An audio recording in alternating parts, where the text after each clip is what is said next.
Guess what day it is?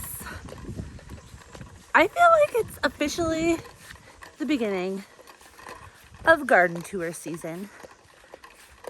There's enough change in the garden that I can show you guys and get excited about it, or show you updates. And I love that. Okay, so welcome back to Stay Grounded Gardening, or if you're new here, just welcome.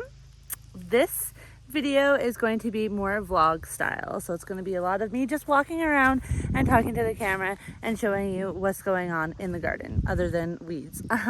So I'll just explain a little bit about myself. My name is Tiffany and I am in growing zone 3B in central Alberta. We have about 80, it literally says 86 growing days, but I would say 80 to 100 growing days solid if you include covering up your tomatoes for frosty nights in the fall.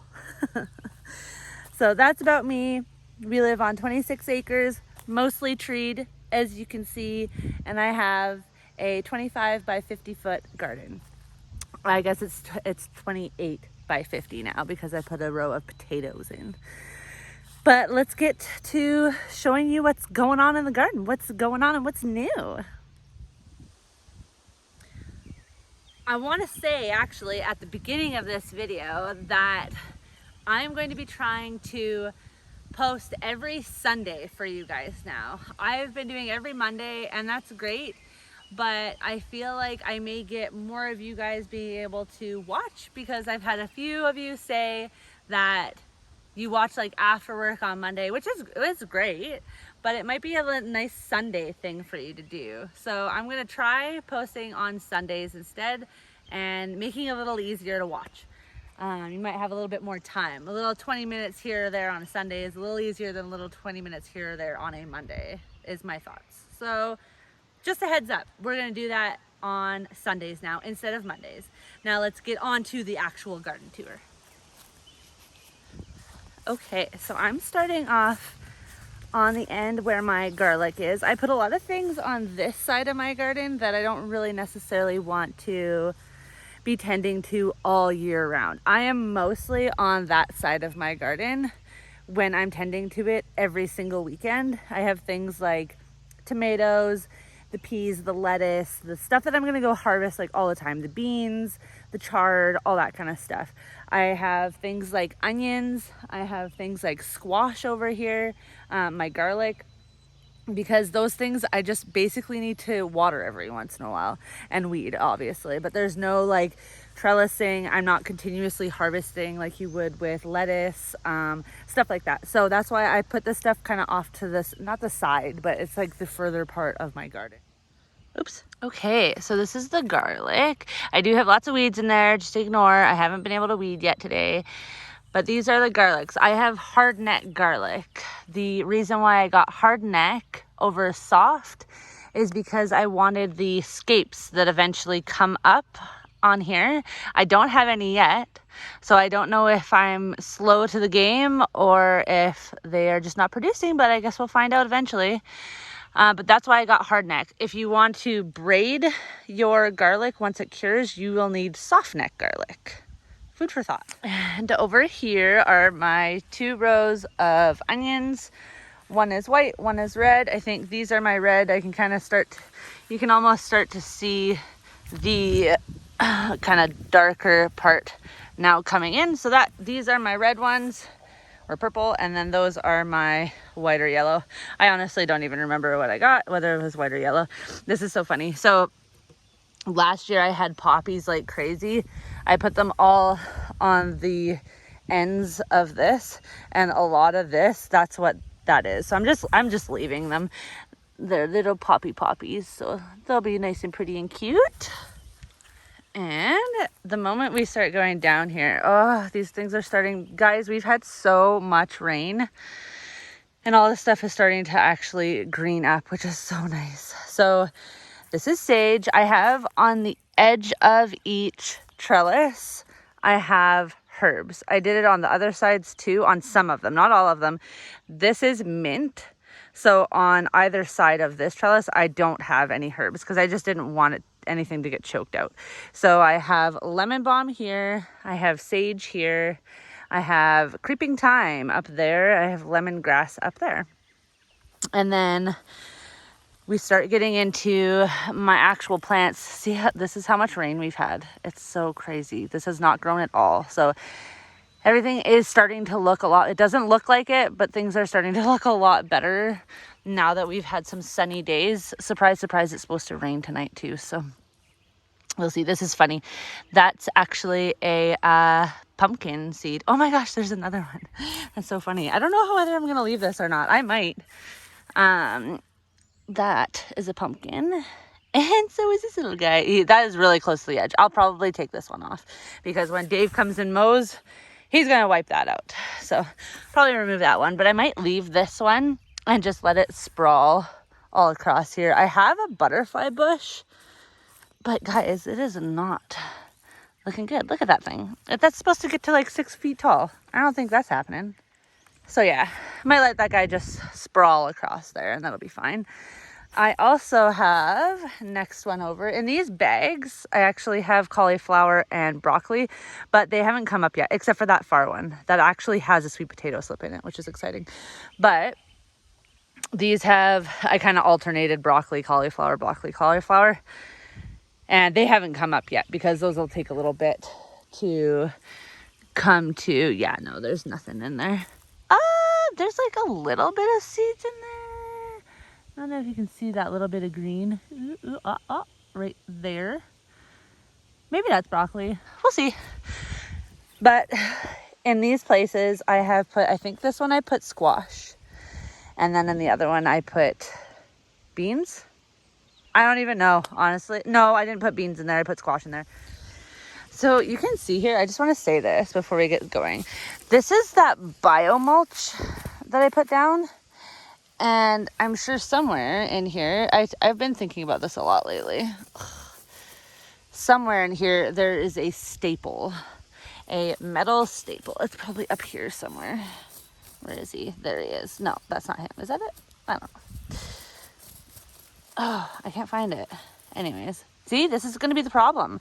So I put this biomulch down. You can see it really well right there. I am never going to do this again. I hate the way it looks. It looks like garbage bags. It looks like I have garbage bags on the garden, and I hate that. Where I can just, these are the spots, okay, you can't tell the difference. So this is where the biomulch is, clearly, and this is where it isn't. There's way more weeds here, but guys, I don't mind coming in and picking my weeds. I think I'd rather have that than this. And this is biomulch, so it's going to degrade over time. And I'm going to be left with staples just randomly that I have to try and find. I don't know. I'm not sure on this stuff, guys. Let me know what you would do. But I don't think I'm going to ever do biomulch again. I think it's good for certain scenarios maybe, but I don't think I'm going to cover my rows again. I don't like it. Okay, sidetrack. Moving on. These nasturtiums, guys, if you've never grown nasturtiums, get on it. They're like the easiest things to grow, and they always like fill out so good. My squash is not looking, I don't know. That looks good. That one leaf looks really good. I should adjust that. There we go. That leaf looks really good. But there, that's my other one. Not so good. And it even has a flower on it, which means it's trying to go to seed because it's stressed out. So I don't know how much actual squash I'm going to get this year. These are supposed to be black pumpkins called Jarradale. They look really pretty. So I hope I get at least one. That looks promising to me, but we'll see. They're pretty far behind. So you look over here and here's my mint. I also have other squashes growing in here. You can see that guy. And again, they are not looking that great. So not sure if I'm going to get any squash this year. If we kind of move down here, these are hollyhocks and they actually look really, really good. They were really small for a really long time, and they just popped up with the sun. So I'm excited about that. They'll look really good. Okay, and if I go down to my next row, this one's exciting. See, we get more exciting as we get further over. This, oh, that's a weed. But this is amaranth. I love the look of this stuff. And actually, so last year I had amaranth that had the red, oh, I should sit over here. Sometimes the shadow is really bad. There we go. It's easier to see. This like fuzzy seed pod part, this is kind of the flowering part, was red on mine last year, but the foliage wasn't this like deep red. It was like really bright green. So I'm excited for this. I really like how dramatic that looks. And these go off. They get really big and stuff. And it is beside, first time ever growing this, and I'm excited because look how good it looks. This is borage or barrage. I don't know how you say it properly. I feel like when you say barrage, it's fancier. So I got that there. And then we keep on going further down.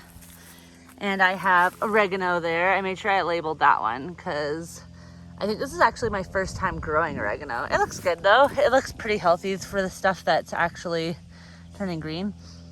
Oh, that's like my favorite thing to do. If you just rub leaves, I didn't know this actually until one of my friends told me.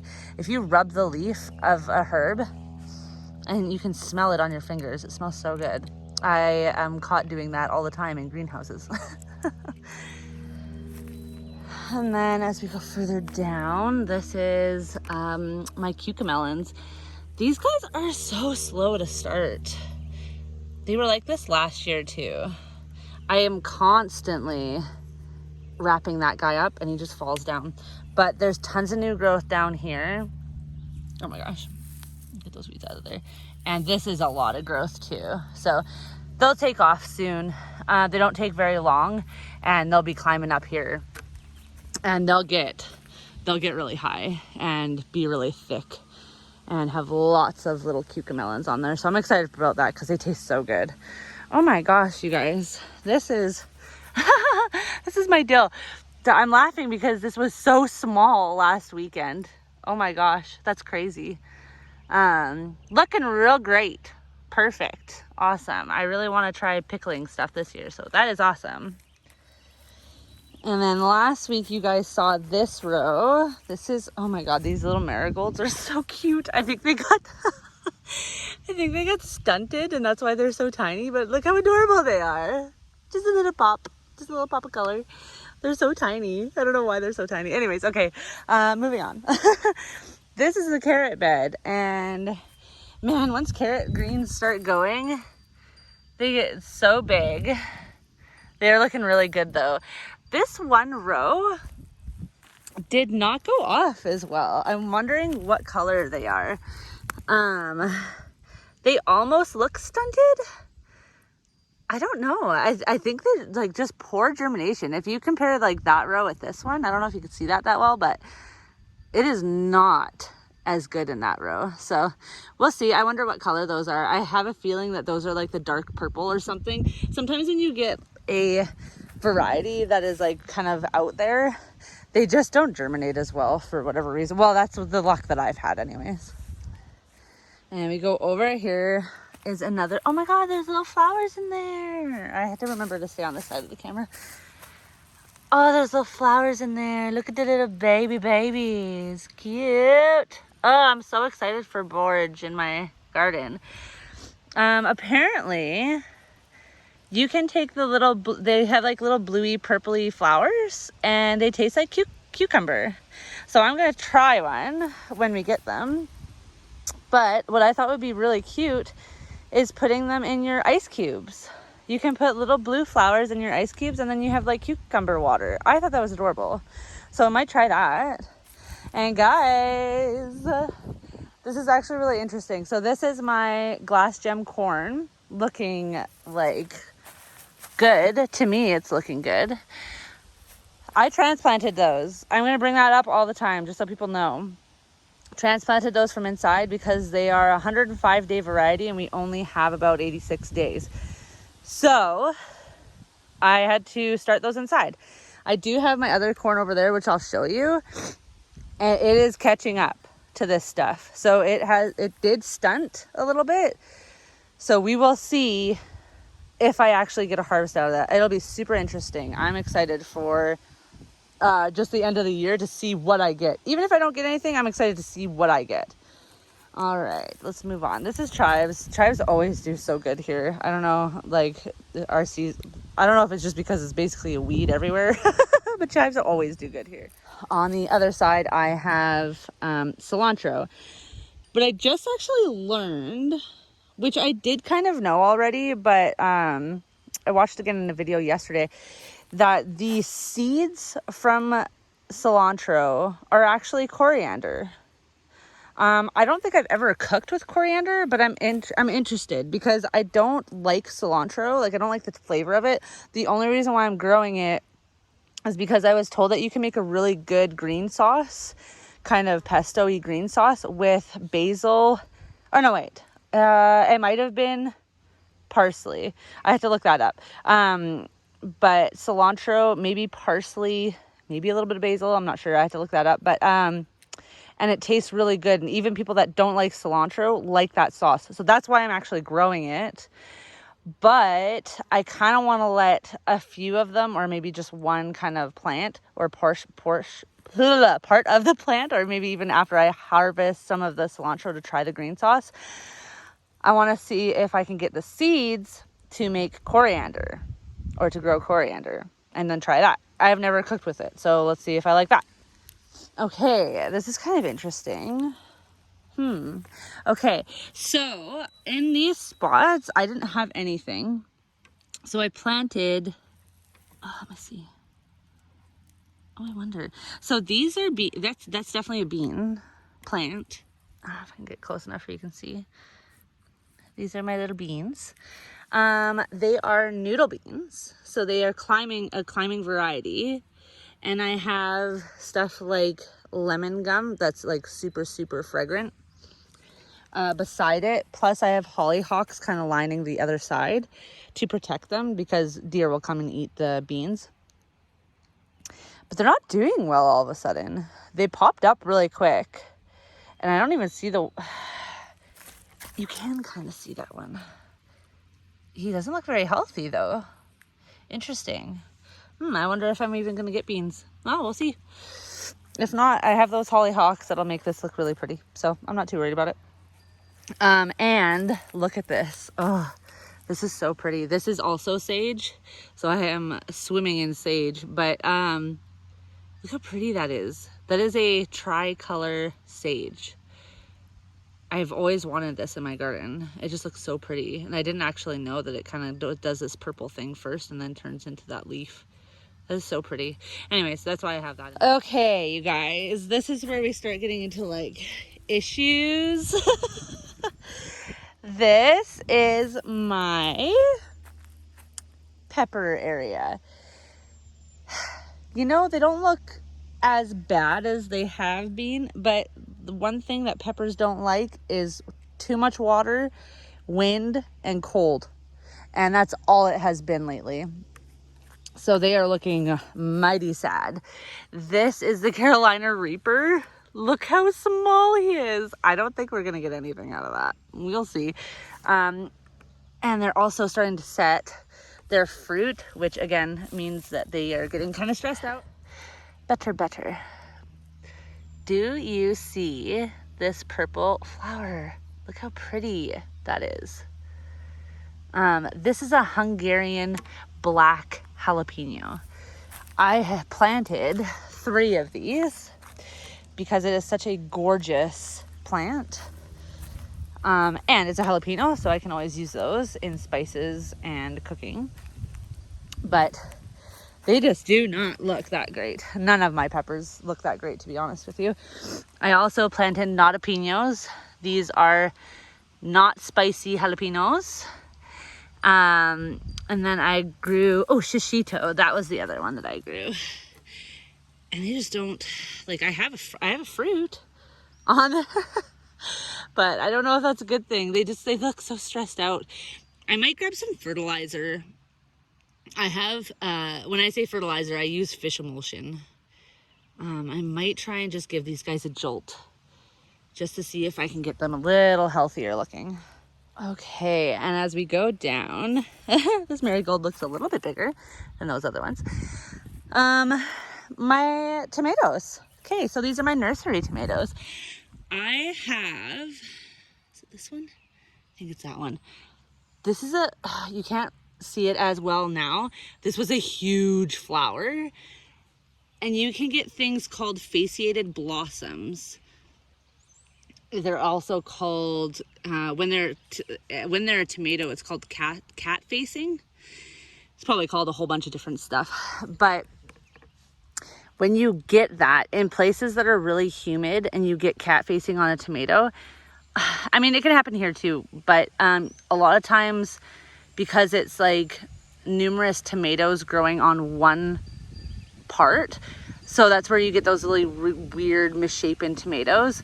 That is called cat facing, and they develop these like almost pockets of like where that one tomato is attached to the other tomato, more or less, and it'll create like a space inside the tomato where bugs can crawl into and eat it.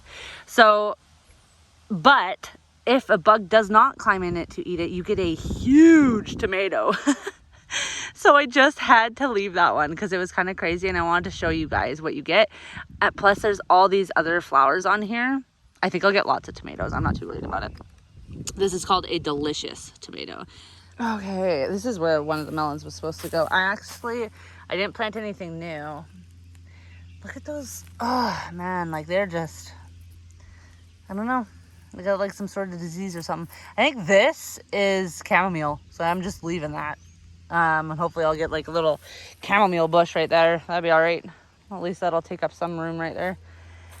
If we come over here, this is actually really promising, this side. So this is my lettuce leaf basil.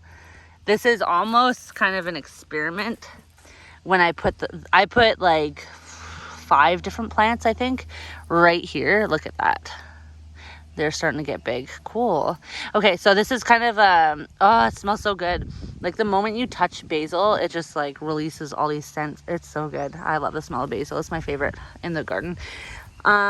So I planted these really close together, like basically on top of each other, about 4 or 5 of them, because I wanted to see if that would affect the size of the leaf. A lot of times when you plant things really close together, it affects the size of the plant. And these are literally called lettuce leaf basil because they get really big leaves on them. And what I wanted them for was for wraps, like to wrap something in one of the lettuce leaf basil, or the lettuce leaves. Oh my God, why am I calling it that? In one of the leaves?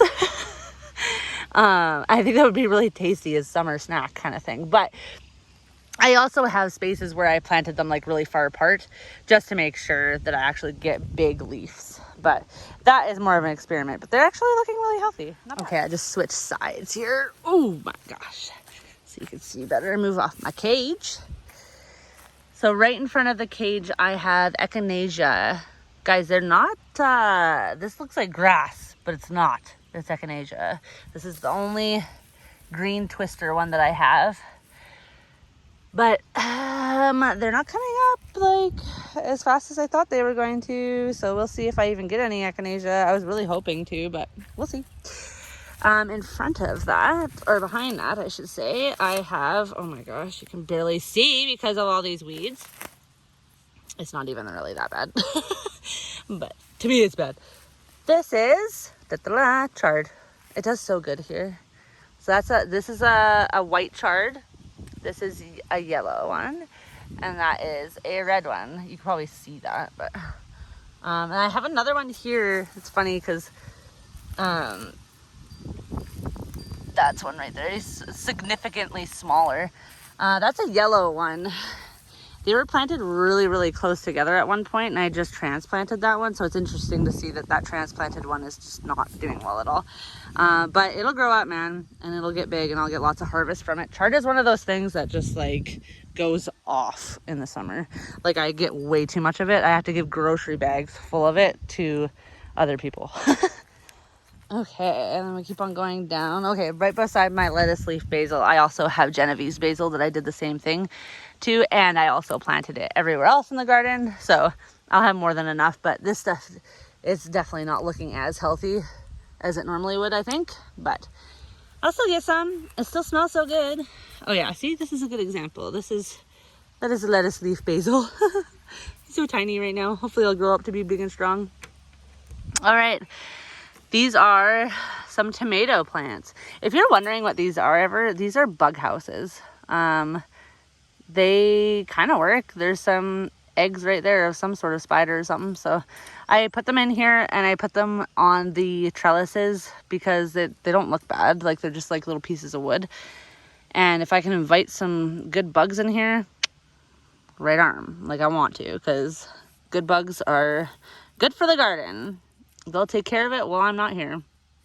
So this is called a Jubilee tomato. It is a yellow variety, and I really like yellow tomatoes because they tend to be a little bit more sweet.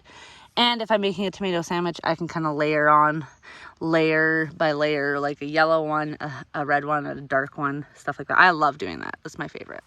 And if I go right beside it, ooh, we have a patio tomato. This one doesn't look as good for some reason. It's kind of curling under. I wonder if I should just snap these. Snap these bottom leaves off because they're touching the ground. And I have enough leaves up top to give it lots of energy. So give that a shot. Oh, that flower fell off. So we'll see. He doesn't look as healthy as the other ones, but hopefully he'll do all right.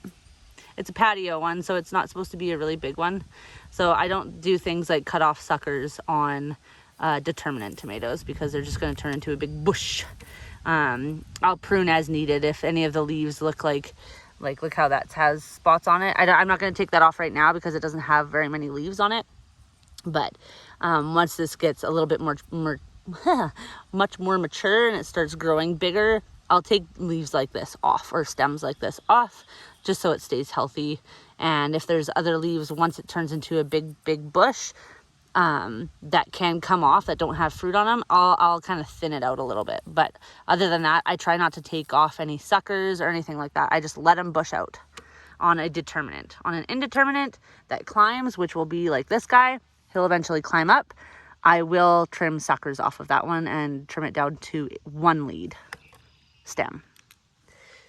All right, and as we go over, these are my pink potted beans. I think that's what they're called. Exciting. They're getting nice and big. And right next door, oh my gosh, you guys. I have not gone out into the garden yet. Look at these cucumbers. What the heck? They died. Oh my gosh, these were the ones that were looking so good. They're gonzo. This is so strange. Anything that I've gotten from the greenhouse, not anything, I shouldn't say anything. A lot of the stuff that I've gotten from the greenhouse, other than those tomato plants, those look really, really good. But I got these bush pickles from the greenhouse, and then I'll show you later, but I got some melons from the greenhouse. They just died on me. I have no idea why. Interesting. Well, I'm not going to get bush pickle cucumbers, I guess. Okay, and here's another update because my climbing cucumbers that are on the other side, I don't know if you can see that, but they're over there. They're so tiny still. Because they were so small and stunted when I put them in, they haven't done much growing and they haven't climbed up this to protect my peas. So deer have definitely been in here.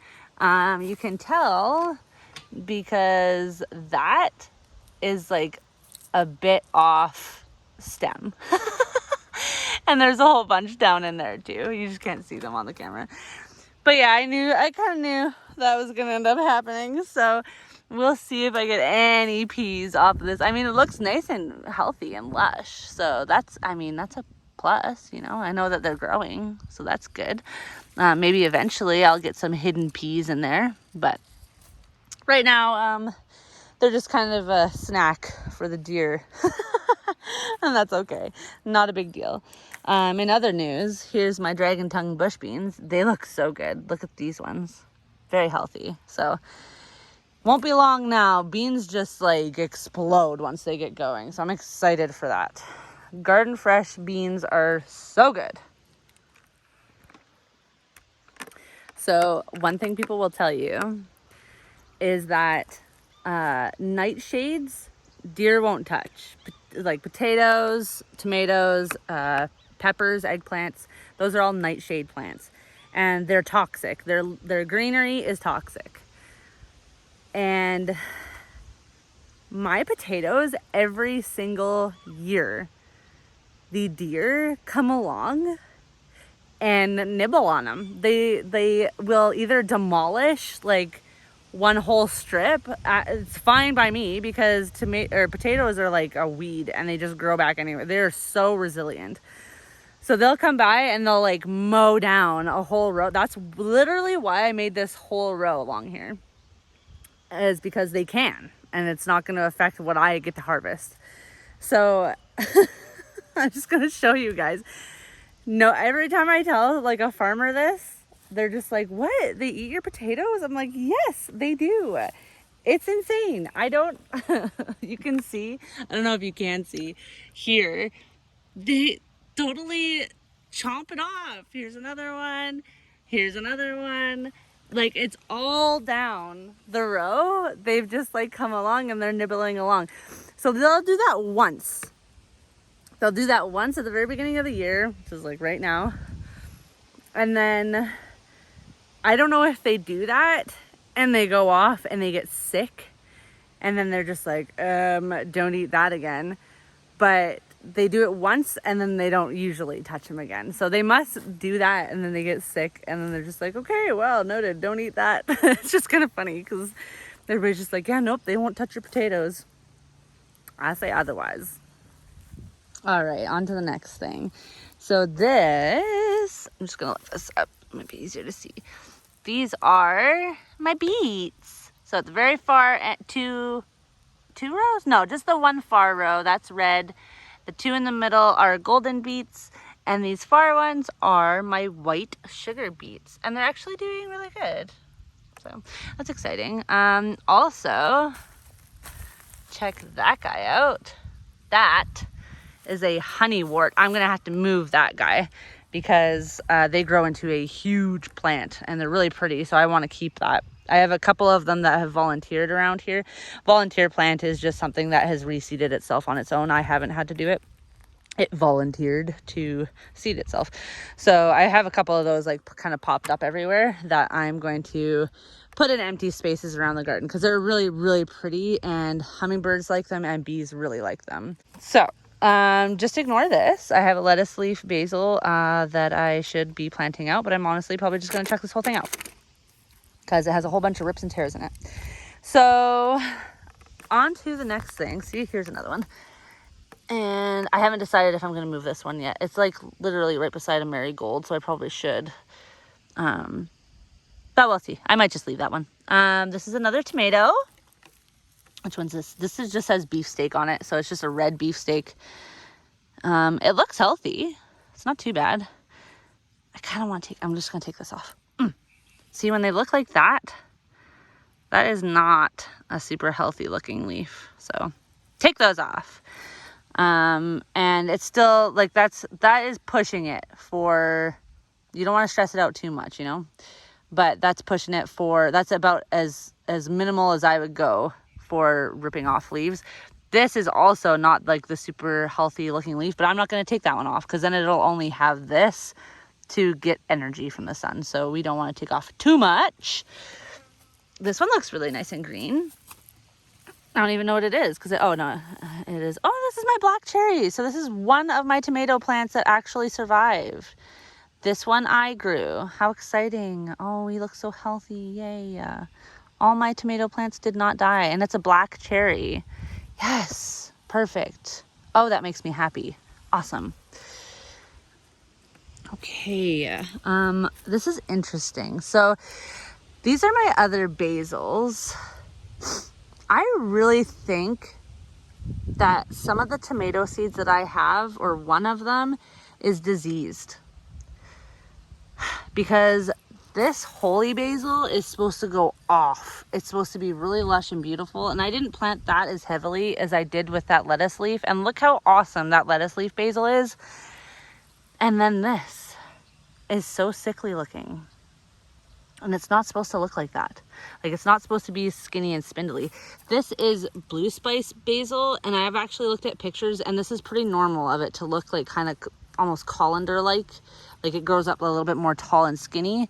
That's normal. Holy basil, with what I've read and looked at, is not supposed to do that. So it's interesting. I don't know what's going on with the holy basil, but it was right beside the tomatoes that I think were diseased. So I might have diseased basil too. It's interesting. I don't know. Like, this year is definitely a year of problem solving for sure for me.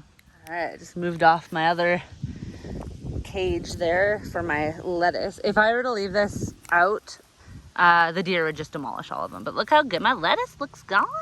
Okay, so I just wanted to show you. This is a little bit of succession growing going on here, okay? So this is a seed that I planted in 1 week. And then this is one that this is a dark, obviously, this is a dark red leaf. This looks so pretty. That I planted the next week. And then this is one that I planted the week after. And then I have sowed, this is really a good example. So, oh my gosh, I'm gonna come over here. Oh, I'm gonna go right there. Just don't want my shadow to be in the way. This is how heavily I seed this stuff, guys. So what I'll do now that all of these have kind of come up is I will pick through this. I kind of want to keep, so I'm going to take these out. I want to keep it towards the middle of the kind of hole here. I'm going to take these out. This is technically called thinning. And I don't know what those are all doing over there. That's a spotted one. So I'm gonna leave these two because I want to see what kinds they are. They might be spotted, they might be butterleaf, I don't know yet. I'll leave them in there just to see which ones pop up, and I'll pick out whichever one I don't want. And then, last week I don't know if you can see this. There's little green guys in there, tiny little one. I also planted that. And then this week I'll plant that one. That's how I keep track. I keep a stick in there. That's just a bamboo stick. And now I know for this week, I got to plant in that one. What happens eventually, in probably about 3 weeks, I'll be able to pick a head of lettuce out of this one. I'll rip that out and then I'll put seeds back down, and I'll be able to start harvesting every single week a head of lettuce. That's how that works. There'll be a break of about 3-4 weeks like in between, but by the time we're getting to that time of the year, it's getting a little cooler and frost might wipe stuff out and stuff like that. So what I'm doing in the middle here, well, it was meant to be, but it's kind of turning into a head now. It didn't have the best germination in the package, so I actually got rid of that pack and bought a new one. But you can see little baby ones in there. This was meant to be cut and come again. So I had a row of cut and come again, and then I was supposed to have these heads of lettuce. It'll come eventually, so I will have that. It won't take very long, but that was the goal with this. So now you kind of understand what succession growing is and why I do it. It just makes it so I have a head of lettuce for that week, and that lasts longer in our household than just the cut and come again. And in front of those lettuce, I have my nasturtiums, and see it? I'm getting the flowers coming on it, guys. That's exciting. And on this one too. Oh, he's so tiny though. Gosh, a lot of my stuff is so tiny this year. Yeah, but once it starts getting hotter out, this is going to become a huge area of nasturtiums. Nasturtiums are really actually interesting. You can kind of you can eat the leaves and the flowers, and they kind of have like a a spicy, peppery kind of taste to them that you can put in like tacos and stuff. Really kind of interesting. I don't think I've ever done that before, but I've been told that you can. Oh yes, my chamomile is looking so much better now. Awesome. It wasn't looking that big, so it's starting to take off. Oh, this is so satisfying to come out here and see all this, guys, because for a while there, like I said, it was like cold and rainy. Nothing was growing. It was just like kind of discouraging. Here is my corn.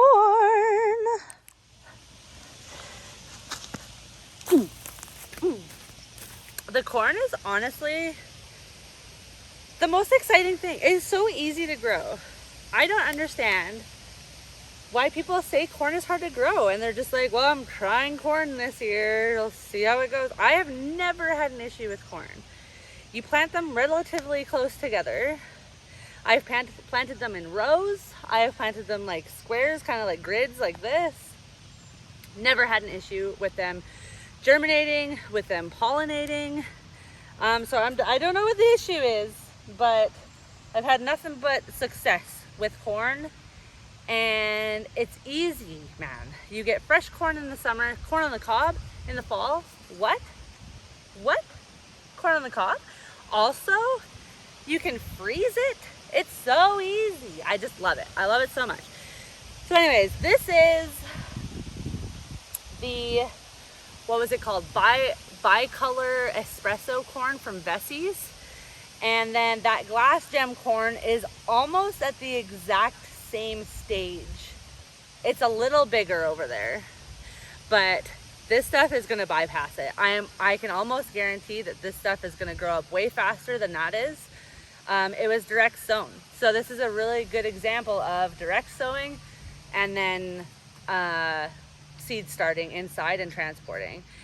That's what happens, is you shock the plant just a little bit by taking it out of its like nice, warm, beautiful environment of inside with the lights and perfect temperature, hardening it off, and then planting it into native soil is a lot different than just direct sowing this in its environment. It's ready to rip. So that's what happens. It's not to say that when you transplant that's not good for your plants. We have to do that with certain things. Like you have to do that with peppers and tomatoes and all the stuff that needs a longer season. You got to do that, or else you're not going to get any kind of fruit from it. But it's just a really good example of what happens. And a lot of my stuff this year is actually kind of stunted because I transplanted a ton of it. Ooh, that's a wasp! So yeah, anyways, corn doing very well. Look at that guy. Look at him. Look at all that. Look at those weeds. That looks great. That looks really good though. Awesome. Okay, so next up is my zucchini. Right there. The reason why I have that bamboo stick, I have another one over here too. Whoop, can't see with my shadow. The reason why I have a bamboo stick is because I want to try and grow these vertically this year. Last year I didn't really understand. I did put bamboo sticks in by them, which I later ended up taking out because I didn't really understand. But you have to wait a while to be able to grow them vertically. Well, not wait a while, but like it takes a little bit here anyways for them to get like kind of that stem on them. And then I understood why people grow them vertically. So this year I'm definitely going to try and do that, and I will show you guys how I do it when I do it, because we'll be learning together for that. Oh my gosh, this is what's going on, guys. Okay, so I'm coming over here. Ignore the weeds. And that is not why these are dying. Oh my gosh, this is wild. This is eaten. Something ate that. Oh my gosh, weird. Okay, so these are honeydew melons that I bought from a nursery. Oh, like that is just gone. There's no recovering from that. Weird. I do not understand. Same with that. That ain't coming back, I don't think, guys. Weird.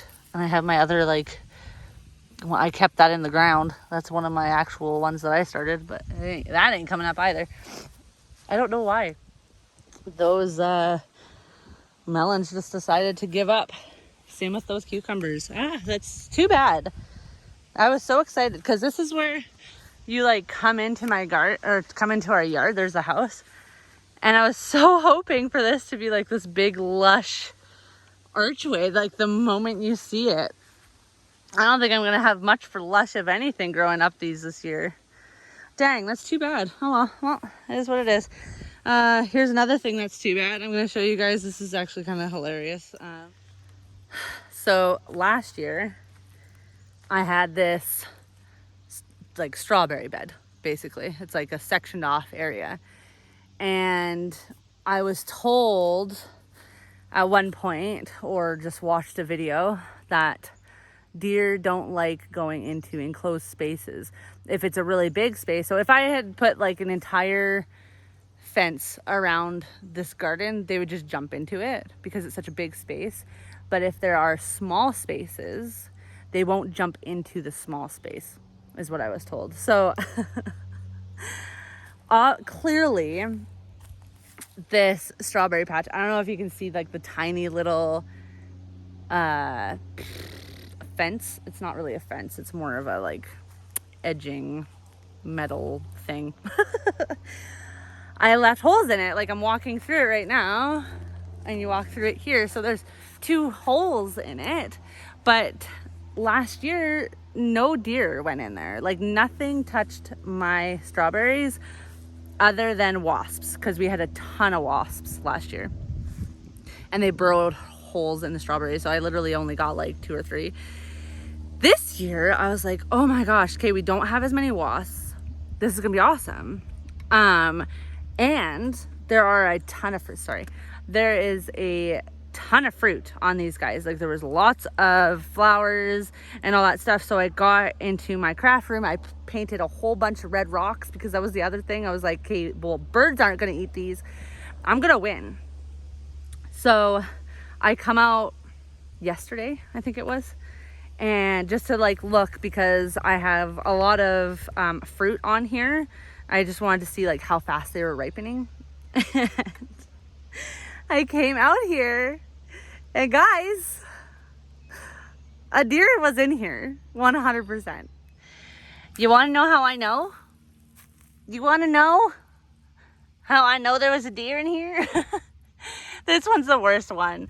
I honestly thought it was way worse. I came in here yesterday and I was like, awesome. Well, I'm not going to get any strawberries because the deer just demolished my plants. But you know, now that I'm actually looking around, it's not so bad. Like they did gnaw off the tops of these ones, but there's still lots of greenery on that guy. So see, look at, and he's starting to go red. So I am gonna get quite a few strawberries, I think, this year. Here's to hoping. Oh, I think this is another good one. Yeah, look at that guy. Sweet. So yeah, I'll get them eventually, but I was pretty discouraged, but I feel a lot better today. And I think what I'm gonna do is I'm gonna put fishing string or lure across here, because another thing that I heard about deer specifically is that if there's something obstructing their way and they can't see it, like clear fishing lure, they'll stay away. It'll kind of startle them a little bit. So I might do that too. I'll just take like one and put it on this part, string it across to there, put one here, string it across to there, and put one here. So it's just 3 per thing, and I'll do it on this side too. And I mean, that's a small preventative measure that I think I can get away with, guys, and get some good strawberries. That's it. That's the garden tour, you guys. One of the first garden tours that I feel like there's been some progress, and I'm gonna love to look back at this while it is snowy and dreary and minus 40. It's gonna be great to look back at these videos. So that's why I'm doing it. I know that you guys enjoy watching the garden tours also, so that's another reason why I'm doing it. And it's good for me to keep track of the progress, and it's nice to see from week to week how much progress is actually being made, because when you go into the garden day after day after day, you don't really see much for a difference. So it's nice actually to do this and record it and be able to look back at it. So that's it for today. Thanks for watching. Make sure that you're liking my videos, comment below. Let's start the community that we want to do. Ask all the questions, give your tips and tricks. So thanks for watching. Thanks for everything that you do, commenting, liking, subscribing, doing all the stuff, and we will see you next Sunday.